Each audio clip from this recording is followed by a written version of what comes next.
Allez, c'est parti. On nettoie le casque. Voilà. Puis moucheron, nickel. On prend les clés, c'est vert. Voilà. Et c'est parti, direction Fontaine-le-Comte. Parce qu'on vient juste de changer les pneus de la moto. Et mon très agréable garagiste est à Fontaine-le-Comte.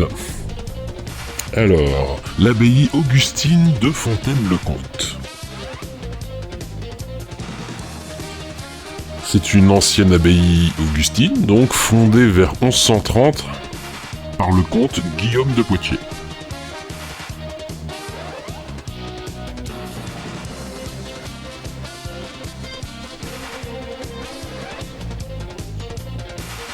On voit qu'il y a un très très grand travail de restauration en cours. Allez, on va pas s'y attarder, je vous conseille d'aller voir, c'est vraiment sympa, il y a un petit parc avec une petite rivière derrière. Vous pouvez aller y faire un pique-nique, c'est vraiment très agréable.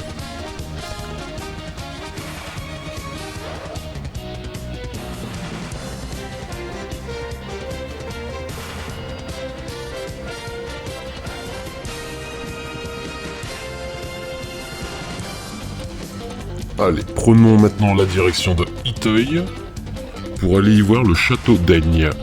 Alors, il ne se visite pas, c'est vraiment dommage, mais il est vraiment très beau perché sur sa petite colline quand on le regarde d'en bas.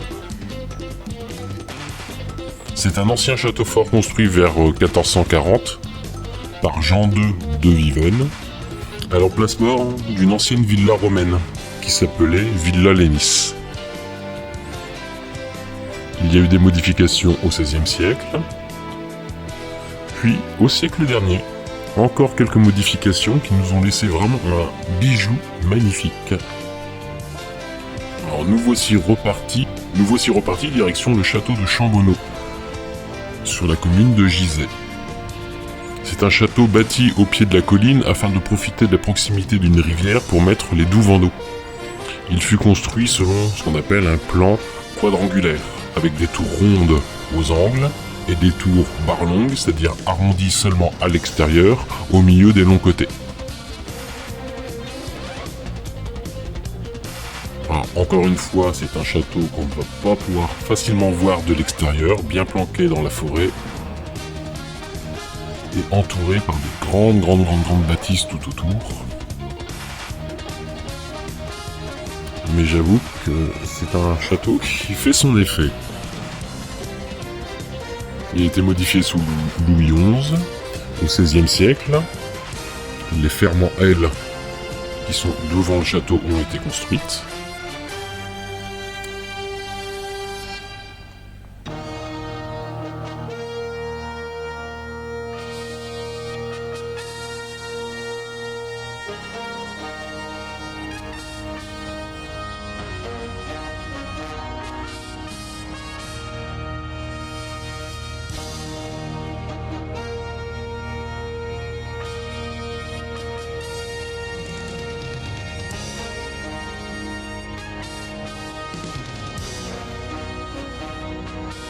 Un petit jardin d'agrément précède le château, il est entouré d'un fossé.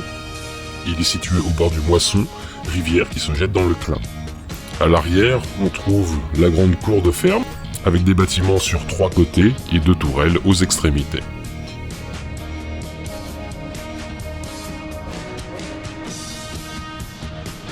Reprenons la route et partons vers Mortemer, un petit village, un de mes petits villages préférés de la Vienne, avec un château-église. Alors c'est assez rare. Moi je dirais même plus une forteresse. Je vous laisse la découvrir. On arrive petit à petit, on descend dans Mortemer.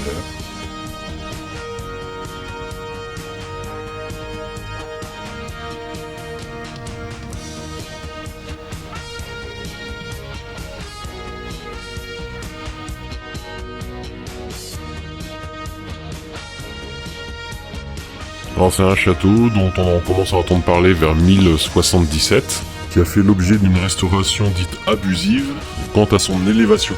Ils lui ont rajouté des étages, on est arrivé à 7 étages dans le château.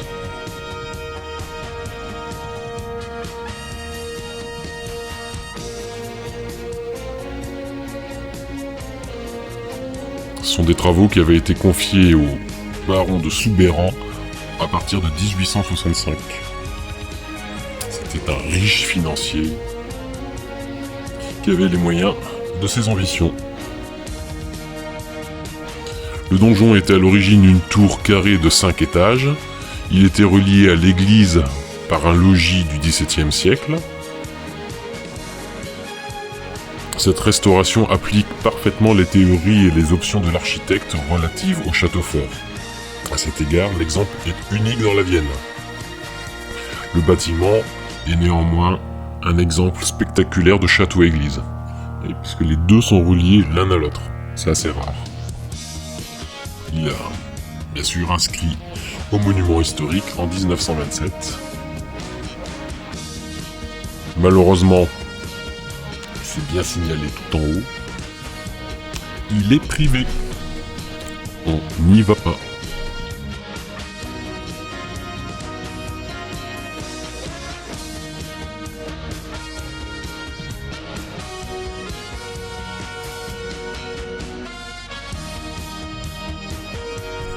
Alors là, c'est la petite rue derrière l'église.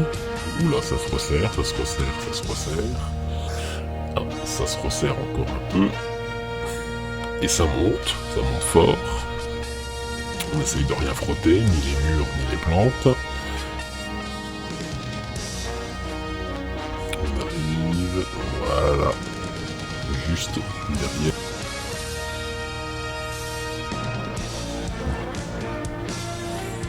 Donc comme je vous l'avais dit en bas, il est impossible d'y rentrer. C'est clair et net. Bon allez, on va continuer direction la cité médiévale de Chauvigny. Alors là, c'est pareil, hein, c'est quand même quelque chose d'assez joli et exceptionnel. Il y a des sites incontournables dans la Vienne, je pense. En tout cas, si vous aimez les vieilles pierres, c'est un bel endroit.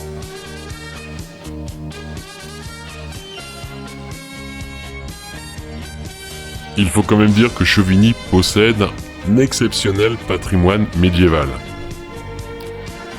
Juché sur un promontoire rocheux commandant les vallées de la Vienne et du Talbot, pas moins de 5 châteaux forment un ensemble fortifié de premier plan, peu commun en Europe.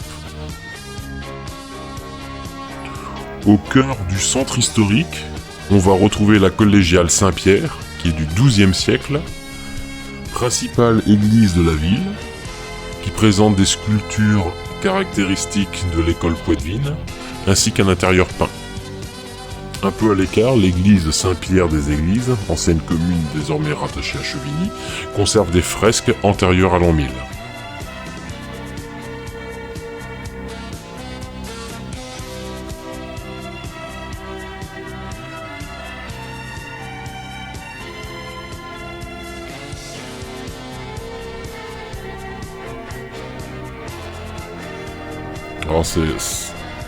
Alors c'est une ville sur laquelle vous pouvez passer toute une journée à mon avis. Il y a tellement à visiter et à regarder, ne serait-ce que dans la partie médiévale. Dans l'ancienne partie du château, il y a des spectacles avec des oiseaux qui sont vraiment très bien. J'y ai assisté, c'est vraiment sympa. Bon, bien sûr, à chaque fois, je vous donne un petit tour, un petit aperçu de l'extérieur. À vous ensuite d'aller vous balader et de voir ce qui s'y passe. Allez, c'est parti. Et direction la commune de Bonn, sur laquelle un magnifique pont traverse la Vienne.